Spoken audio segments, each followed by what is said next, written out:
let's dive right in here at the top. Number one tip is? Okay, number one tip. This has been proven by science since the 1920s, and it has continued to show up in the research world over and over and over and over and over again in thousands of scientific papers. It's very simple. Number one, eat a diet that contains primarily plant material. That simple, okay? The reason I say that is because there were experiments that started as early as the 1920s by researchers named J.P. Himsworth and Ian Rabinowitz that then progressed into studies by Inder Singh and James W. Anderson and Dr. Neil Barnard as we move forward in time. And a lot of these studies demonstrate the same thing over and over and over again, which is that when you consume animal products in your diet, even though it might help suppress your blood glucose in the short term and suppress your A1C in the short term and suppress your insulin use or your insulin concentrations in the short term, all of those are short-term effects. So if the real key, the real question we're trying to ask is, how do you reverse diabetes? How do you reverse the underlying disease process called insulin resistance? Then we can't look at short-term effects. We have to take off of our short-term goggles and put on our long-term goggles and make sure that we have a plan that's going to work tomorrow and a plan that's going to work 15 years into the future. And of all the diets and all the fad methodology that's come out over the last 10 to 20 to 30 years relating to a low carbohydrate diet or the Atkins diet or the paleo diet or a ketogenic diet or a carnivore diet, which are all incarnations of the same methodology over and over and over again, every single one of these diets has a very small, if any, amount of long-term research. And the reason is because, number one, it's very hard to stick to a diet that contains a lot of animal-based foods. It can actually become very challenging. There's a lot of people who try it for a little while and then they give it up because they find that it's too difficult. And number two, the research actually demonstrates that people who eat more animal-based foods, higher fat diets, more saturated fat, more animal-based protein, end up with worse biomarkers, even if their biomarkers improve in the short term.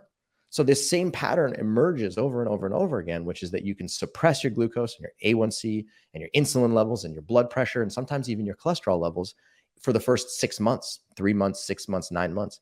But then after a certain point, you enter into a state of metabolic distress, which can then turn into a much bigger deal and actually cause significant issues that are bigger than the problem that you tried to solve in the first place.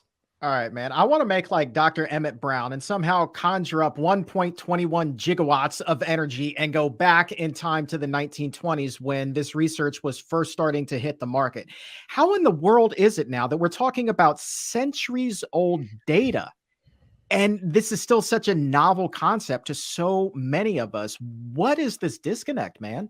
Yeah. Because we live in the matrix. That's why we live in a world in which having more information isn't necessarily the way to get people to make positive change. I mean, think about it. We live in a world of social media, okay? We live in a world where there is more content generated per day than there has been at any moment in human history. The amount of information on the internet today is overwhelming, and no human can go through it. It's just impossible. Yet, despite the fact that there's more information, there's more confusion, there's more conflict, and the rates of chronic diseases, including diabetes, heart disease, and obesity, are now higher than they've ever been. So clearly, the amount of information does not actually correlate with the ability to make significant impacts in the health system, okay? So the research, like you're saying, started back in the 1920s. That research actually started in rabbits, and then it was replicated in mice, and then it was replicated in rats, and then it was replicated in humans in the 1930s, and then in the 1950s, and the 1970s, and so on and so forth. So a lot of people look at the old research and they make these judgments about it. They say, number one, it's too old. It can't be right. It's just bad research. It's too old, which is a fundamentally wrong statement.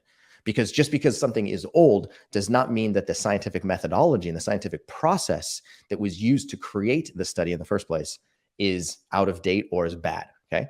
Number two, people always like to make this statement that, just because it was proven in a laboratory animal does not mean that it translates to human beings, which is also a fallacy because there's a lot of conservation of biology that happens between species. And no, humans are not rabbits. Humans are not mice. But the amount of overlap that we have in our biochemical machines between the rodents and monkeys and humans is actually very high. So you use these sort of test animals as a way to prove your hypothesis, and then you take these experiments and you repeat them on human beings. And if you can find the same result, then that's a good translational study because it demonstrates that it actually does carry over into humans. And this has been shown. It's been shown over and over and over again. Okay. So just because a study was performed in a clinical model does not necessarily mean that it's a bad piece of research. So people like to discount these types of research studies over and over and over and over again.